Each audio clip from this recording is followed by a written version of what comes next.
Hello, and welcome to Running a Small Building Firm, a podcast brought to you by the HBXL Group for residential building firms, working on renovations, extensions, loft conversions, and new builds. We discuss everything from money and marketing to competitors and contracts. Here, we share advice and best practice, and plenty more. So welcome.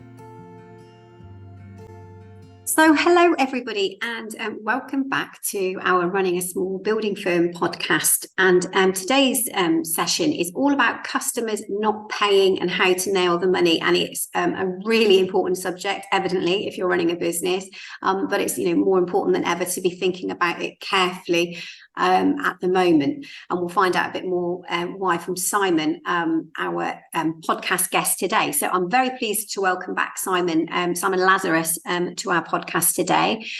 Simon's a director of the Better Business Group, and some of you may well have met him before. He provides builders up and down the UK with advice on how to make the most of the building project leads that you get, and also he can provide you with millions of pounds worth of building project leads as well.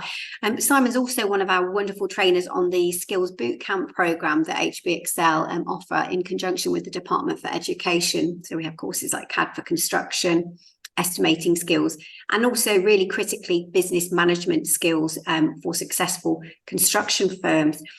And you can find details of those courses on the HBXL website.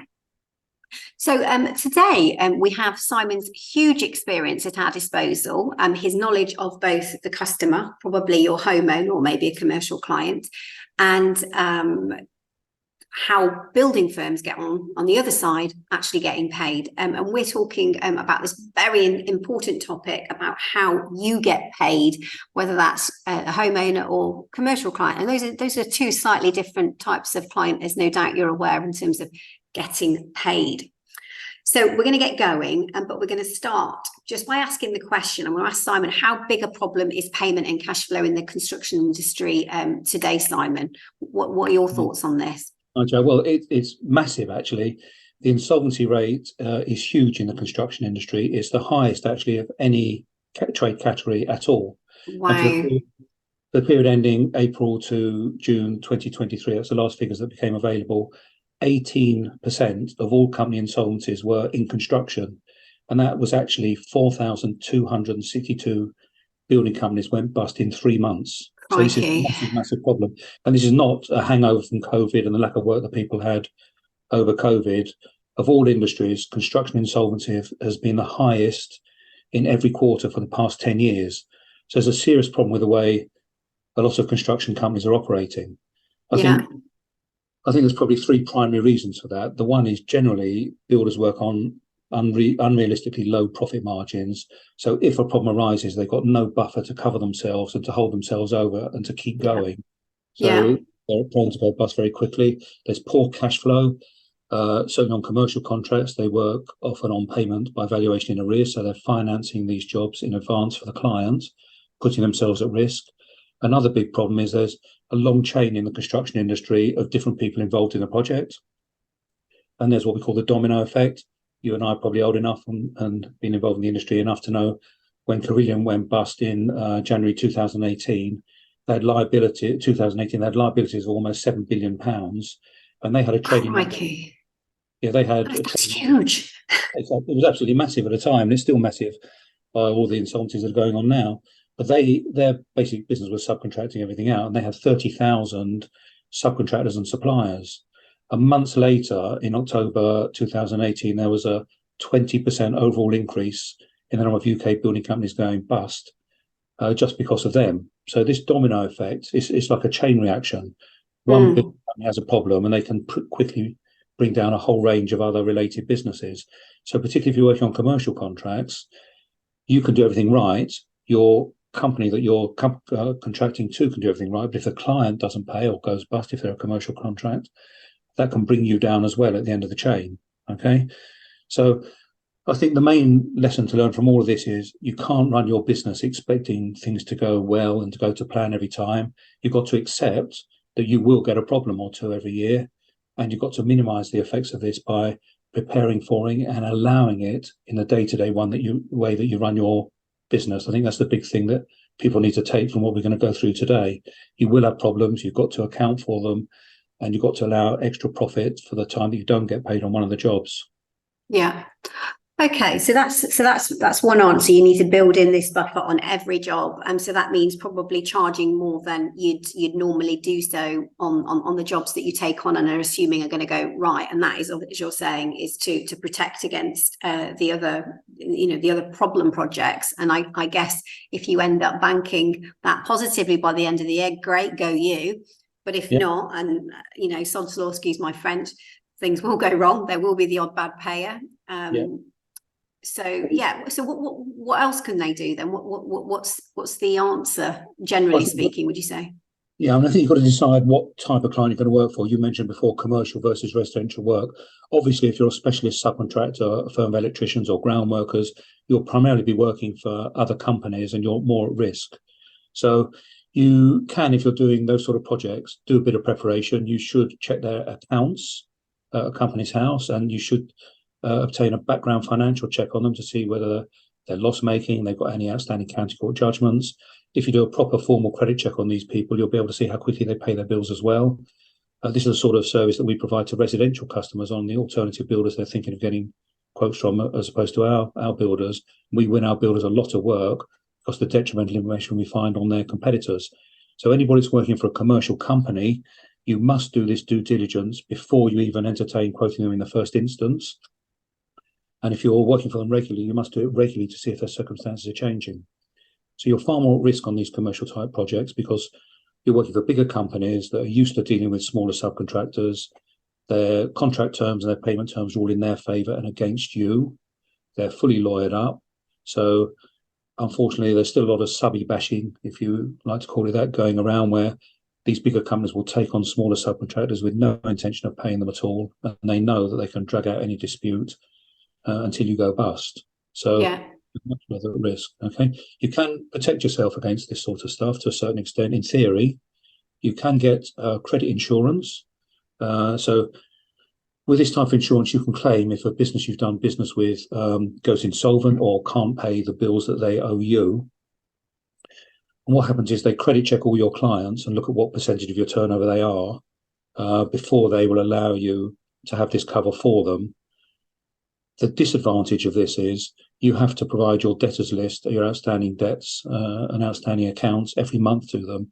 And they will be seeing this information just not from you, but from all other people that they're covering as a business. So they're far better informed of any potential problem businesses than you are.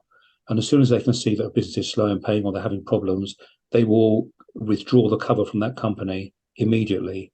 So by the time you have a problem, you probably aren't covered for it. So that's not really worth exactly. The insurance then, is it? No. Really? So very rarely in my experience does it actually pay out. So it is available. If you're a small business, probably £4,000 a year. If you're a bigger business, 1 to 4% of turnover is what you'll pay. You have to look at who your client base is and the mix of clients you've got. It might be worth looking into, but just be aware of the pitfalls of doing it. That's really the only formal sort of insurance cover you're likely to get that's there to protect you. Okay. So this commercial type work or subcontract work is quite difficult. I think a far better way, certainly in the current economic climate, is to work for residential clients if you can. So with the residential clients, you're in control of the project. So you need to, certainly we'll go through in a second, pre-screen these clients to make sure you're quoting for decent clients. You'll use your contract, your payment terms, so you're far less at risk of having the same sort of problems with these sort of clients as you would do with a commercial client. So you mentioned, Simon, before about you can obviously do credit checks on a builder's competitors, but how might a builder go about if he's not a member of, you'll say he's a roofing contractor and works for a house builder, say, and that's where he gets a majority of his repeat work from. How would he go about? What services are available to do those credit checks for them to do those credit checks themselves? Okay. You can go onto Companies House and check out any company free of charge. You'll be able to see all their trading history, their profitability, and you'll be able to see who the owners of the companies are and what other directorships they have of any other companies.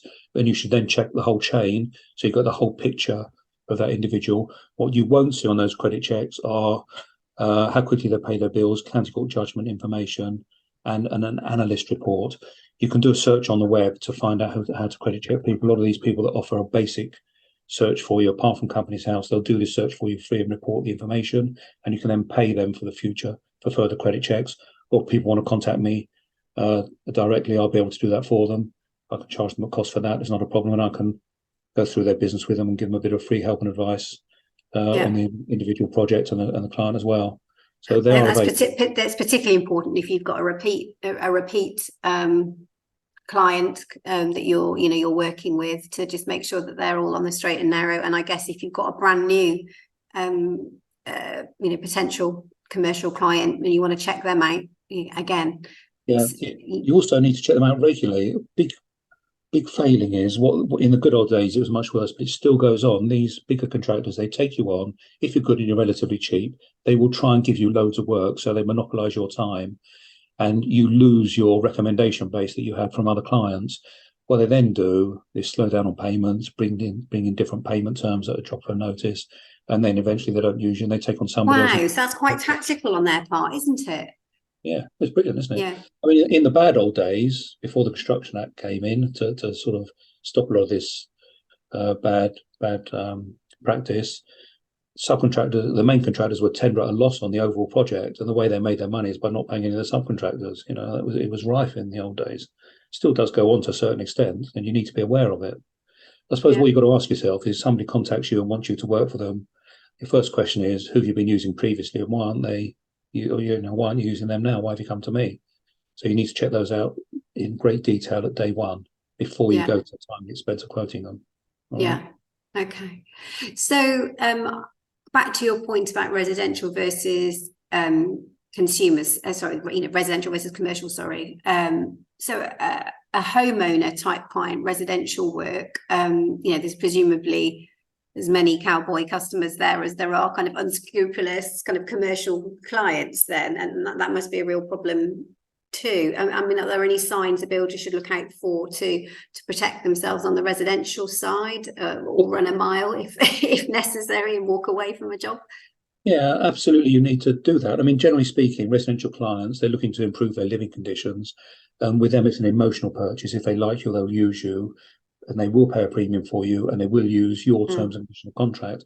But obviously, there are cowboy clients out there, and if you don't come across in the correct way and protect yourself, these people are looking for people to knock, so you fall into that trap. So what a lot of builders don't do is they don't pre-vet the clients. They take as many inquiries as they can, they market themselves as much as they can, they get all these inquiries in, and they spend enormous amounts of time and effort, which equates to money in my book, visiting these people and quoting them for absolutely no return whatsoever. So the first thing you need to do is pre-vet them.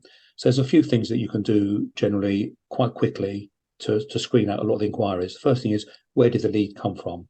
If the lead came, for instance, from one of the rating websites, there's loads of them now that are sort of copied what we do, you'll probably be up against many, many other quotes. Some of them extremely cheap, probably below the cost of materials. I've spoken often to people that are getting 15 or even 18 quotes from these different websites. They might get 3 or 4 from each of them.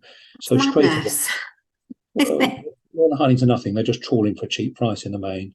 Okay, so you've got to look at the source of the inquiry in the first place. My builders that quote on leads from these sort of sources, they probably convert 1 out of 20 when they quote the right money, maybe 1 out of 10. So if any of you guys watching this are converting 3 out of 10, I won't name them, from who all these sites are, you're grossly undercharging for your work. Trust me. Okay. The second thing you should ask the client is what their budget is, and I don't think there's any reason that you shouldn't do that when you first make contact with them. Obviously, don't say how much have you got to spend. That's rude. Do it in a nice way. Did your architect give you a suggested budget for the work? If not, at that time, give them rough guidance prices, perhaps £2,500 a square metre plus VAT for an extension shell only with no second fix, 65 plus VAT for dormer roof, single dormer roof. Give them a budget price. If they say, well, blimey, my architect told me it's only going to be half that amount of money, then they're probably not worth pursuing, are they? And you will find a lot of clients that have got totally inadequate budgets for the job. They've been totally misinformed.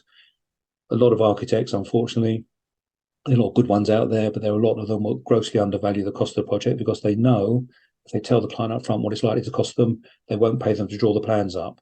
So they get a real shock when they get some proper quotes in. But there's normally some cowboy that's quoting ridiculously cheap along the sort of lines that they've been told the job might be able to be done for. So all these these bad architects and this bad practice is validating the cowboys. The client then thinks that low price is the right money for the job, and all the other guys are trying to rip them off. And this is why they tell you that you're an expensive builder, where it's in reality you're not. In fact, you're probably grossly undercharging with the price. Yeah, and I guess unless you're in the industry per se, you won't know that pre-COVID prices, the cost of building work is up by 35, 37, 38% or whatever it was pre-COVID. And so perhaps they could be sitting on plans, had planning permission, several years ago, had conversations where it was that bit cheaper, but it is really now much more expensive to build. So I guess there's that side of it as well. And certainly with our self-build hat on, where we provide estimating services to self-build, that's very common, that they've just got old information, not necessarily even massively misguided. It's just old data, and very surprised when they understand that they're going to have to rein in their expectations. Or dig deeper, or take finance, especially that we're doing quite a lot of finance. A lot of people have got money and they are credit worthy, and they're taking finance. They don't want to scale back the project, and they don't want to delay it. They've come this far and they've decided now they want to do it. Yeah. So often they're taking extra finance or remortgaging or whatever to ensure they can do the project they want. So a lot of these are going on, and planning numbers are high. Trust me, there's lots of inquiries out there at the moment, and these people have got money. Okay, I suppose the next thing you need to ask people is how many quotes they're getting. And I don't think that's an unreasonable question for you to ask. If they're not responsive to these sort of questions, you've got to ask yourself, are these really the sort of people who want to spend a load of time and effort quoting? So how many quotes they're getting? I think 3 is probably okay. 5 or more, I personally probably wouldn't bother. And certainly if they're getting 15 or 18 quotes, or they tell you loads, you're going to be on a hiding to nothing, aren't you? So why waste your time and effort with them? Just duck out gracefully. I think the next thing is, what's the nature of the work? So my general rule, if you can, avoid anyone that's building for profit. So all these people, if they're building for profit, they want their share. If you're working for a contractor, whatever price you give him, he will put his profit margin on your price. Whereas obviously if you had that client direct, you'd be able to charge that difference yourself and earn that money yourself and have a better contract and payment terms than if you work for that builder. So avoid quoting and working for anybody if you can that's working for profit. They want their biggest share of the slice they can have and give you the smallest share of the slice. Homeowners, as I said, they're looking to improve their living conditions. It's an emotional purchase, not a business decision here. So if you approach these people in the right way, you prove your worth to them, you can win these jobs at a premium price. The other thing which a lot of builders don't ask, is there a project manager? If there is, you're going to need to allow extra time and charge more to allow for the time that you spend dealing with them. Review the contract and payment terms as well, particularly if there's a project manager. They're going to be charging a lot of money to project manage the job for the client, and they're going to try and justify that, generally speaking, by finding a few problems with what you're doing. And they're going to be spending a lot of time on liaising with you and exchanging paperwork and all this sort of stuff. You're going to have to allow the same sort of time and money and effort in replying and doing the same job that they're doing. So if there's a project manager up front, you need to make sure that that's the sort of job you want, with the hassle that comes with it. And you have to allow for the extra cost and time you're going to have to spend on it when you quote the job. Yeah. And I guess just on that point anyway, making sure that you always allow for your project management time on a job. We talk to plenty of builders that don't actually allow their own time for project management and coordination and client meetings and emailing and responding, to requests, etc. They just don't. Sorry, that's a side point, I know, but just talking about project management, making sure that you do incorporate that within your fees. Yeah, you're absolutely right. It's not just the project management. Most builders don't allow for most of the business overheads they have for running the business that are related to the individual job, which is a huge proportion of the cost of a job, actually, for most business. It can be about 18% of turnover routinely. It would be. If people are just putting 15, 20% on the cost price of the individual job, they're going into that job looking to make, to be honest, bugger all or a loss.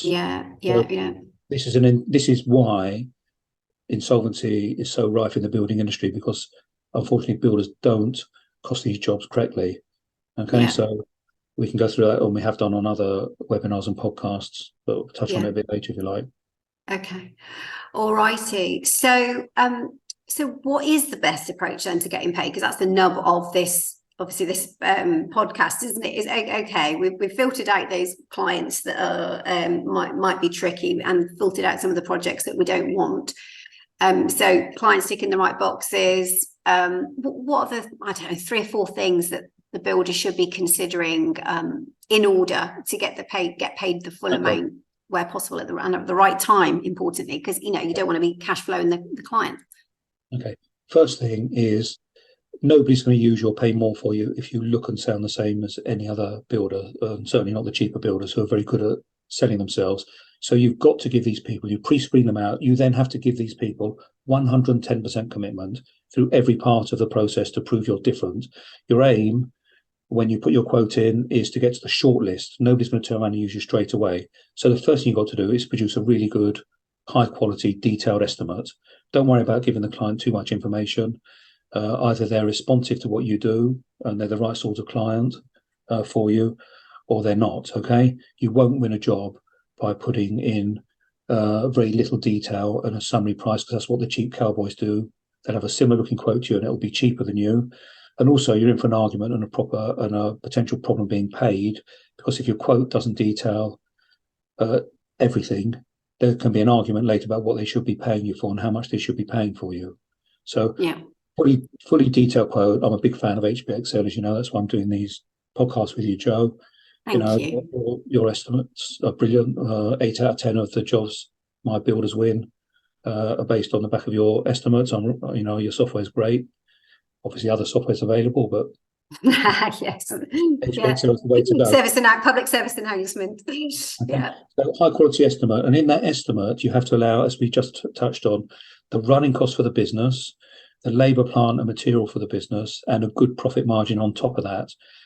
Now, 15 to 20% on the cost of the job is totally inadequate. I've got to tell you, you should be looking at 50 to 60% on top of the basic costs for the job. So can I just interrupt you there then? So for people listening, so that is across overhead, so the markup for your overheads and your profit margin. So we're not talking just about slapping 15-20% on in total. We're saying you need to have an allowance. You were saying typically 18% or so on overheads given inflation, but anywhere between 15 and 20% on overheads. And then separately, you need your markup of say another 25-30% on top of that, which is getting to your 50-60%. Yeah. You don't just put the markup on your labour, plant and material, the cost for the individual job. You have to ascertain what your overheads are for running the business, and you have to put your profit margin on top of that as well. Otherwise, you're reducing the overall profitability of the business at the end of the year. Okay. And that equates roughly for most businesses about cost price for the individual job plus 50, that's 50% to 60%. And that will probably give you about a 20% net return after all your costs, which is where you need to be as a business. And that will make you, if you're a small business working from home and on the tools, that will still make you a cheap builder, trust me. Other businesses that are more established with offices and staff and more vans on the road who aren't on the tools, they've got foremen on the sites, their overheads will be far higher than yours. When they do that same calculation, they'll be far more expensive than you. So most people watching this webinar are nowhere near at the top of the tree price-wise. There's plenty of headroom above you, trust me, because we know when we take most of you guys on, we help you charge 20% more than you are now. Okay. I've had several guys in the last week or two win jobs at cost price plus 60%. They're dumbfounded.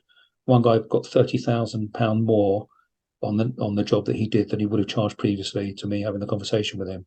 Well, that's life changing. £5,000 or £10,000 probably to a lot of people watching this webinar in the bank today will be life changing, as you said. A lot of businesses are struggling with COVID repayments and whatever. So this can change tomorrow with the next quote you do if you do this properly. It's really important you do it right. So cost the jobs really accurately. Take account of all the things that are going to go into that job, wastage, breakages. Build in a buffer for any problems, because there will be something. No job runs to timescale or to profit. High quality estimate isn't the first place, really detailed. So yours stands out from the other people that are just doing short quotes, one pagers with no breakdown. And in that estimate, often you won't have a proper second fix spec from the client at day one. So don't include PC sums from them in your quote, separate them out, put a range of prices as guidance for them after you've closed your quote off. You then get to the short list, you have a further conversation with them, you button down all these second fix items as much as you possibly can, and you quote them accurately, so there's no leeway for misunderstanding and non-payment once you started the job. Okay, that's something we can go into a lot more detail later on, but it's a big failing of most of the quotations I see. Okay, you do a general one to start with, but take out the PC sums and button them down accurately before you start the job. And if you haven't done them at the start of the job, a range of prices, you quote them individually as and when they come up in writing. You do an amendment sheet, the client signs to agree it and the price, and you then redo your payment schedule to take account for that. Under no circumstances you save them to the end, which is another reason why most builders are not being paid the final payments. Okay. Yeah. So I guess that comes down to the contract then. So you must, outlining it in the contract, and then everything else is a variation. Yes. Yeah. So obviously, my view is you have to have a contract. I mean, you will in reality have a contract. If you don't do a proper written one, you will have a verbal contract if you started work, but you can't prove what those terms were. It's just your word of mouth against theirs. So you must use a contract on every job you do, and you must include a legal 14-day notice of cancellation in which they can change their mind once they've given you the job. A lot of builders don't know that. It's been the law for quite some time now. If you don't do that, your contracts will be deemed not to be binding on them, and you won't be able to enforce your contract terms. And you've got to remember, the people that aren't paying you, these are cowboy clients. They're looking for builders they can knock. So if you do these things right at day one, they won't give you the job in the first place. So you'll lose a few jobs you thought you were going to get. But believe me, your balance sheet's going to look far better at the end of the year by not working for these people than it would have done. Okay? You'll be filling your jobs and your calendar with good, honest clients that will pay you a premium price. That's what your aim is here. Okay. Yeah. So proper contract terms. There's lots of industry standard ones. In my view, most of them are very client friendly and quite difficult to win a dispute under them. And a lot of them are very, very wordy. And to be honest, for a lot of the jobs that most residential builders are doing, they're, I think, a bit over the top. So ideally you want your own contracts that's in your favour, and with a proper payment schedule and proper terms that are in your favour. So that's a must. Okay, if anybody wants advice on that, they can contact me. I'm happy to have a chat to them about that. We give our builders a fairly tough contract that's in primarily in their favour, and we can soften it if need be for clients as well. But most clients go along with it. By the time they decide they want you, you then present them your contract terms and your payment terms. You don't discuss that at any time until they're giving you the job. It's not part of your quote. If you then give them the contract terms and the payment terms when they're giving you the order, they'll just do it. Yeah.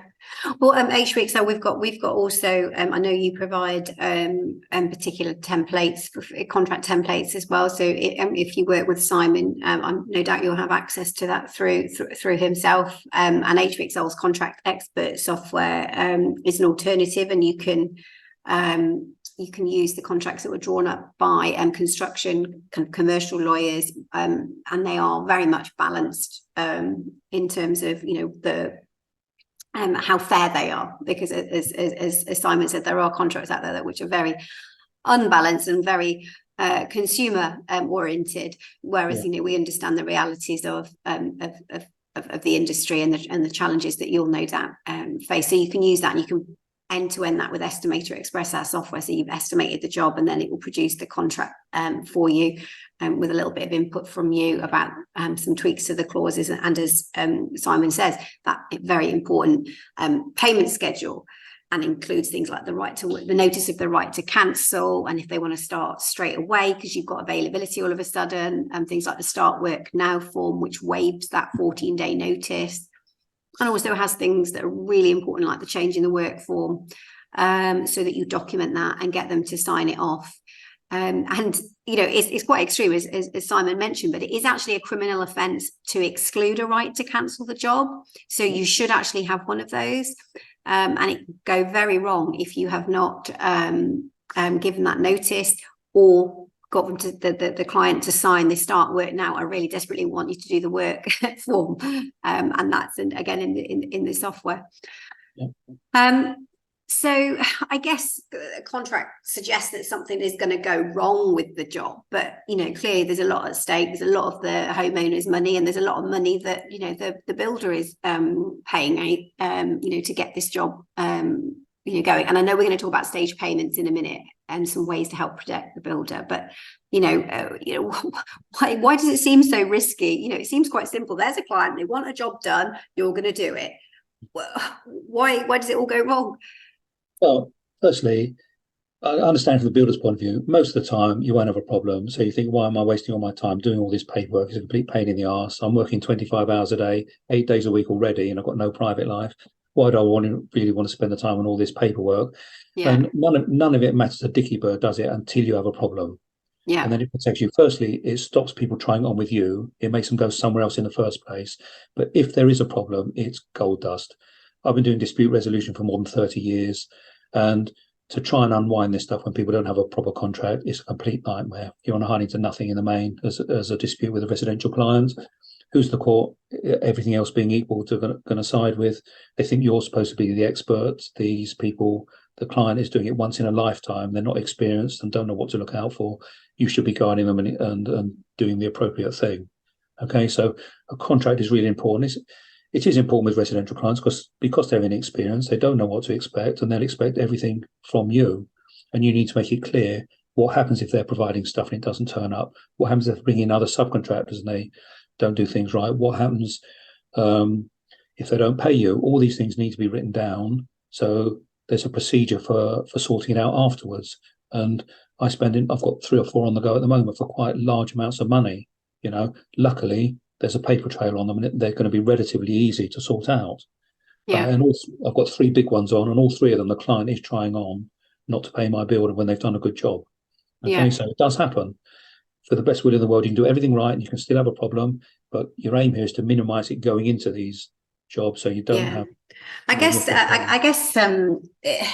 you can have a really nice client the whole way through, and then it comes down to final payment, and then you can all fall out. Well, there aren't many certainties in life, are there, Joe? Death and taxes, a couple of them. And the other one is the longer you're putting the house apart, the less they want you. Your high point is when they sign the contract. Everything's like gold dust, isn't it? Sweetness and light. They love you. They've decided they want to invest their life savings with you. The more you're there creating dust and disturbance and ruining their private life, they haven't got a proper kitchen and whatever, the more they want you out of the house with the best will in the world. But at the end of the day, when you're asking for the final payment, they don't need you. So they've got every incentive in the world, haven't they, to try it on for a free holiday or pay a credit card bill or whatever it might be. Yeah. If they can save a few grand at the end, why wouldn't they? Why wouldn't they? Yeah. And of course, it's not saving. It's well, sorry, I digress. I'll let you carry on. Sorry. And if they've done it before and they got away with it, they'll try it on with you, won't they? So this is why it's so endemic in the industry, because most builders, rather than have a grief and try and sort it out or go to court, they'll just come down by a few £1,000 and make it go away. So they've won the client, haven't they? And that's your profit on the job. That was the money that you needed for your next van or whatever to buy your next bit. Yeah, well, it's anxious times, isn't it, when it comes to that? It's incredibly stressful running a building company at the best of time. And when a big problem comes up, or if someone's threatening to sue you for X or Y, whether it's your fault or not, you just want the problem to go away. You want to move on, and so you'll settle probably. Unless you are very legitimately in the right. So you'll a few £1,000 off your sort of £80,000 building bill might not sound very much, but look at how much work you need to do to make that profit back in the year. Look how much money you made as a business overall for the whole of last year trading, and that £2,000 or £3,000 or whatever it is, what proportion of the profits you made in the previous year is that? And it's probably a lot of builders aren't making any profit at all, to be honest with you. So that's a massive problem. You look at the amount of work you need to do to make back that amount of money in profit. It's huge. It's many worth times the time and effort to spend doing this right to avoid those problems. Otherwise, you're working for nothing. You're better off sitting at home all day and not working. And of course, in fairness, it does protect the customer too. There are some builders that obviously are less than perhaps less scrupulous, and maybe the consumer is justified in disputing cost or the invoice. Sometimes. So I don't know if you have any thoughts on that. Well, there's plenty of them around, and but the customer needs to do their due diligence. I did a credit search just yesterday, actually. A customer's got 13 quotes. The guys thinking of using was £150,000 cheaper than my builder on a £444,000 quote that my builder did. I did the credit check on the companies thinking of using. They've got an outstanding county court judgment for £293,000.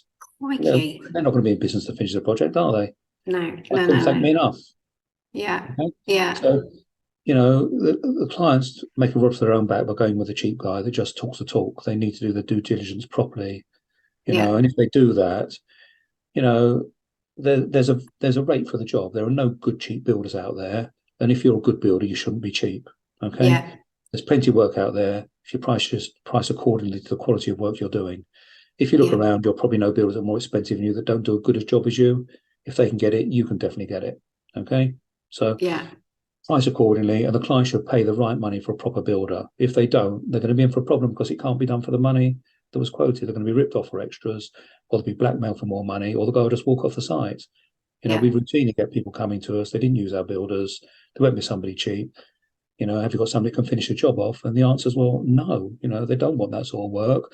That guy's the first builder's milked you for all your money anyway. And if I put a builder in there and be looking over his shoulder at everything he does, querying everything, he doesn't need that grief. I can give plenty of work at a high profit margin with no aggro. So nobody wins with cheap builders, but there are plenty of them out there, unfortunately. And we're trying to these podcasts, we're trying to help you separate yourself out and come across differently to the clients and these builders, so you can win these jobs at the right money and have a good, secure future and a good work-life balance, which unfortunately most builders don't have. So to this point in the podcast today then, so we've talked about filtering the client in the first place. We have talked about, the fully detailed estimate, which is itemizing everything and making sure that your PC sums are in the right place, and you're providing advice to the client, but you're comparative to other firms, but you've got the full estimate there. We've talked about a contract and the importance of making sure that changes are recorded. So again, there is just the topic of actually getting paid and the kind of the flow of money into the business. So things like deposits and stage payments. And I want to interject and say as well, if there is a variation, how that impacts the stage payments, because we get talked to by builders who said, right, okay, well, we did have the stage payments in place, we did all of that right. They then made a change which had 15 grand to the job, but we didn't vary the stage payments or whatever, and now I'm stuck with this 15 grand bill at the end that they won't pay. So anyway, over to you. Deposits and stage payments, what's your thoughts? Okay, well, this is my view. You can't go to Tesco's this afternoon, get 3 carrier bags of food, and when you get to the checkout, say, I'll pay you next week if I like the meal. So I don't know why a lot of builders work and start work with no money. You shouldn't be subsidising these clients at any stage, in my view, which is a big advantage of working for a residential customer.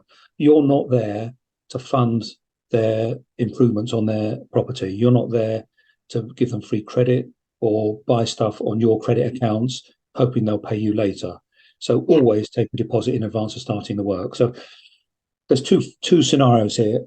First thing is if the work is going to start somewhere in the future. So if the work's going to start somewhere in the future, you get a 5% non-refundable deposit to reserve the date in your diary now. You then recost the job with Estimator Express. You can just press the button and it'll update and resync all the prices. You then do that 2 weeks before you're due to start the job. You then redo your contract with the agreed price. The client either accepts that with the new contract, the new payment schedule, and you go ahead with that, and they then pay you the remainder of the deposit. So normally it's a 20% deposit before you start work. So you'll have the 5% they paid you when they gave the job months ago, plus the balance of 20% of the new value. Okay, so before you start the job, 2 weeks before you start the job, you've got 20% of the job value. That's if you're starting in the future. If they then decide they can't afford the increase in price and they want to duck out, you keep the 5%.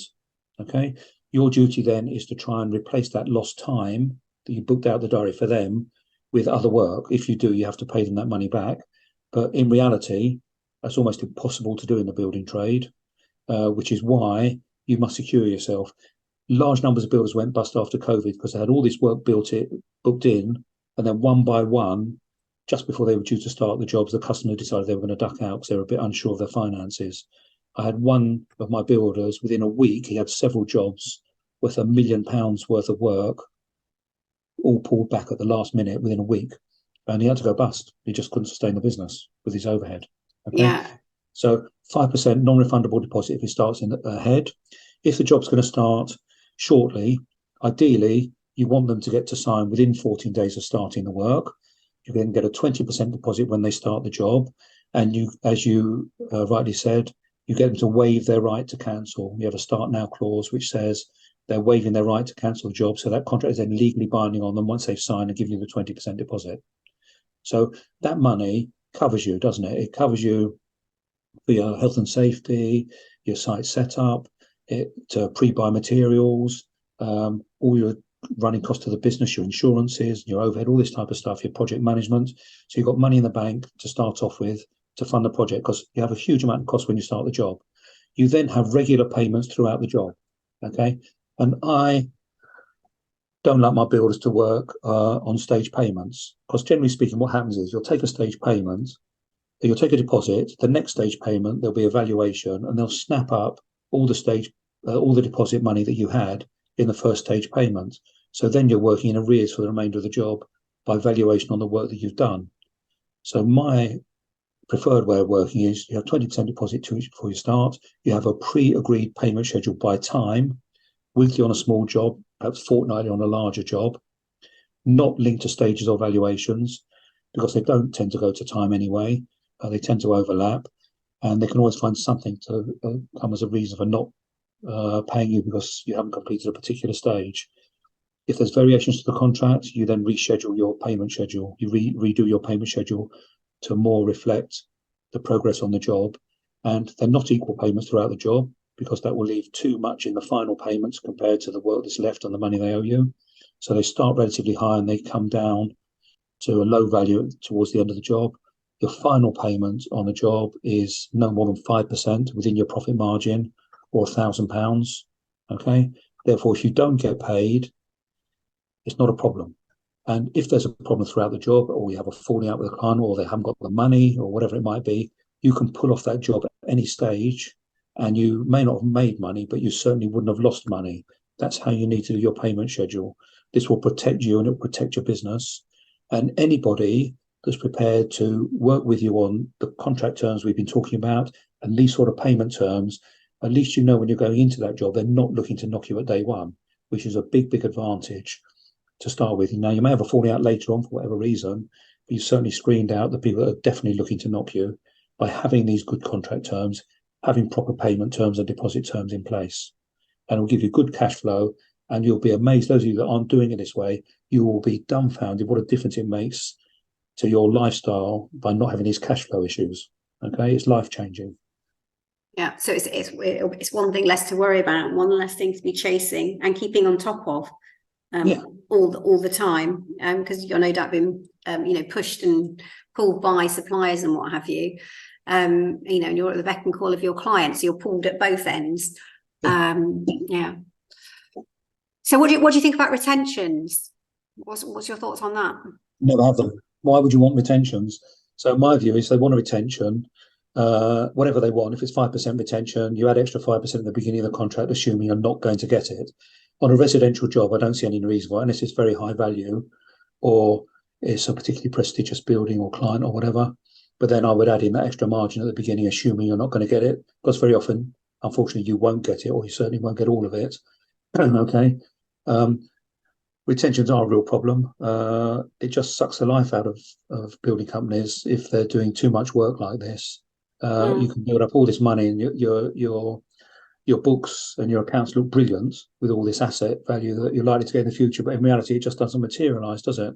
The other big problem is penalty clauses, where they try and charge you so much a week if you're overdue. Now, these are a real problem. Okay, firstly, they can't be enforced really unless it's a justifiable loss. So if you're working for a homeowner and they're living in the property, they can't really show a loss by you being a week or two late. So if they try to take you to court for that, it would probably be an unenforceable clause and they wouldn't win it anyway. if they're moved out and they've had to rent a property and they've got £1,000 a week rent or whatever it might be, then they might have a justifiable case for saying, if you've run over the timescales, then that's an extra cost I've had and you have to pay it. Okay. So my answer is, you don't have retentions or penalty clauses if the circumstances are where they have got a genuine extra cost by being you late. Then if you're early on that project, they've got a genuine saving. So my argument would be, okay, let's be even-handed about this. If you want £1,000 a week if I'm late, pay me an extra £1,000 a week if I'm early. Yeah. Can't really argue the toss, can they? Because it's a genuine cost saving for them. And normally they back off and don't have that penalty clause, but have had builders that have won it and got £5,000 or £6,000 extra on the job because of it, to be honest with you, because people wanted to be back in the houses and they were happy for that. Yeah, okay. Yeah, it's an added incentive, isn't it, for the builder to make sure it happens. Most builders, if they're not, they should do, add in a couple of extra weeks leeway, because no job runs to timescale or to plan. There's always something unforeseen. It could just be the weather, could be supply of materials. There's always something. So you need to give yourself some wiggle room here, and you can monetize that if a client wants a penalty clause by having a reverse penalty clause. And I think that's totally justifiable. But I see very rarely that people try and enforce that or even mention it. Yeah. Okay.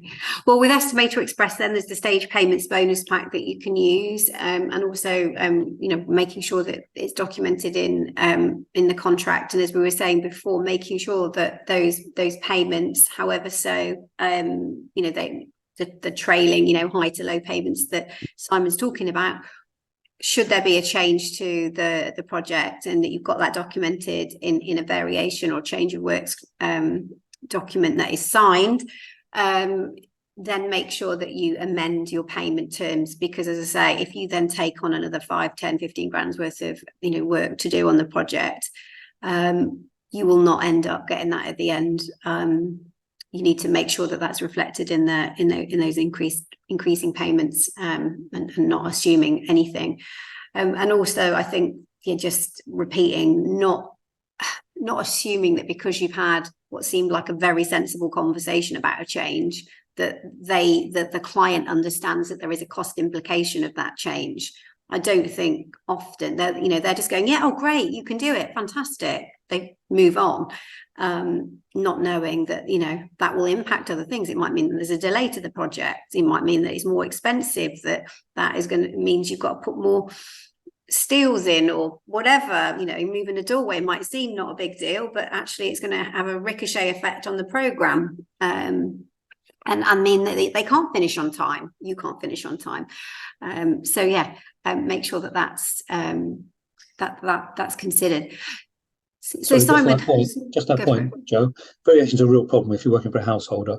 Oh, while you're here, can you just do this, that, or the other? Everybody does it, don't they? So my view is, if it's something insignificant, the first time they do it, they say, look, just as you saw, I gave you a very detailed quote. I haven't allowed for any variations in this contract.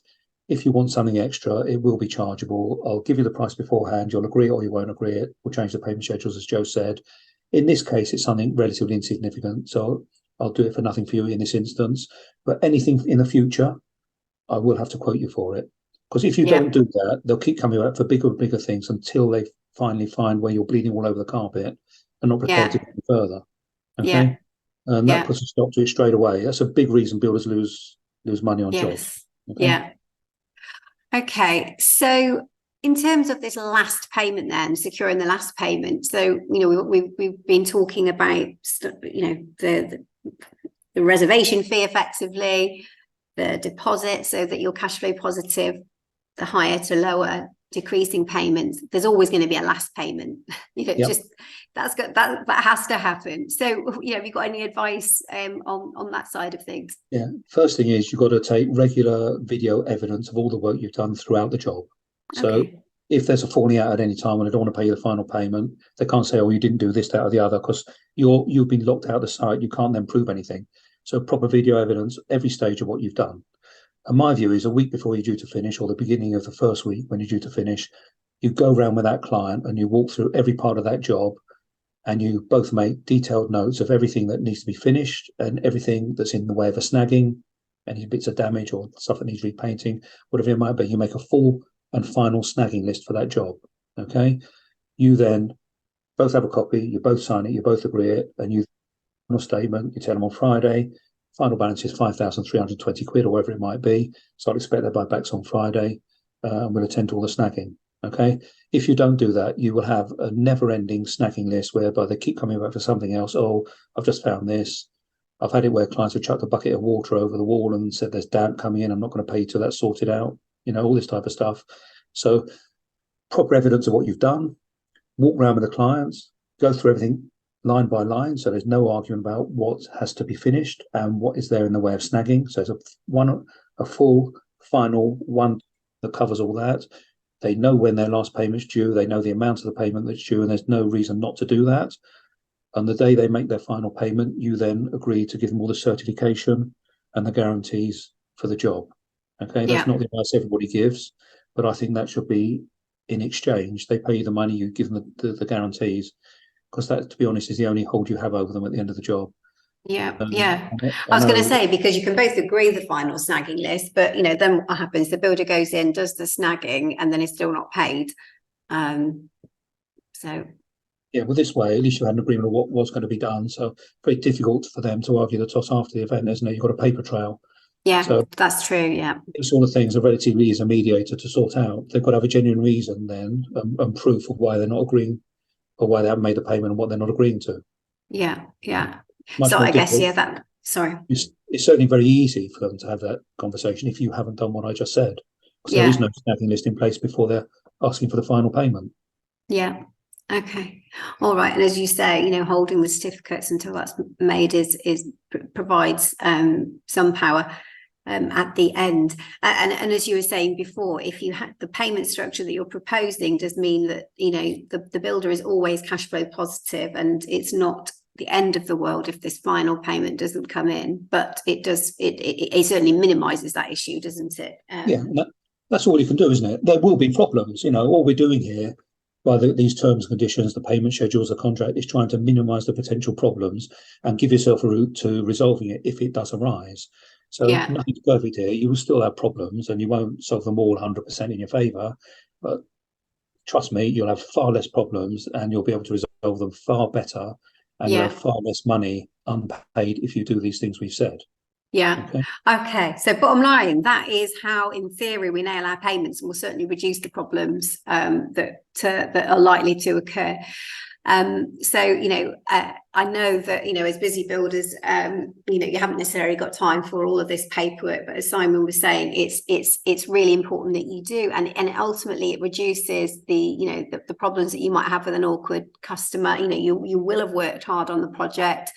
You've got to move on to the next. You don't want to be looking over your shoulder at the last one and worrying about what you're not being, paid. And it's really not a good time with the economy as it is, and prices rising, to be in negative cash flow half the time. So, and that might only be a payment or two that is very challenging. The one time you have a dispute, trust me, you will spend far more time and have far more aggravation trying to sort that one problem out than you would have spent doing a little bit of paperwork each time on every contract in advance. So, and it gives you a better work-life balance. Who wants all the stress and aggravation of an awkward customer that's totally unjustified in holding money back from you? It's a way to an early heart attack, isn't it? You just don't need it. Just prepare properly and do it right, and you won't have a problem. Yeah. So I guess in summary, that means the quotation, the contract, the deposit, the scheduled payments, and as part of every project that you start up, and kind of, I guess, a vow to yourself that you're not going to do another job, big or small, without that in place. So Simon, I know you've helped loads of builders over time, and we find through the Skills Bootcamp that your advice and mentoring is invaluable. So if you would like to get listeners in touch with Simon, details are on our website in terms of the Better Business Group and all the contact information. And Simon does offer a free coaching session to all HBXL customers. So you can find his details there, and he'll talk to you about your business and the kind of processes or challenges you're facing, and provide some initial advice on that. And then if you like what you hear, obviously, you've heard a lot from Simon today, then you can engage with his services longer term to help you improve how you run the business, secure it up, shore it up for 2024, because it's nearly upon us. I cannot believe 2024 is this year has gone very fast.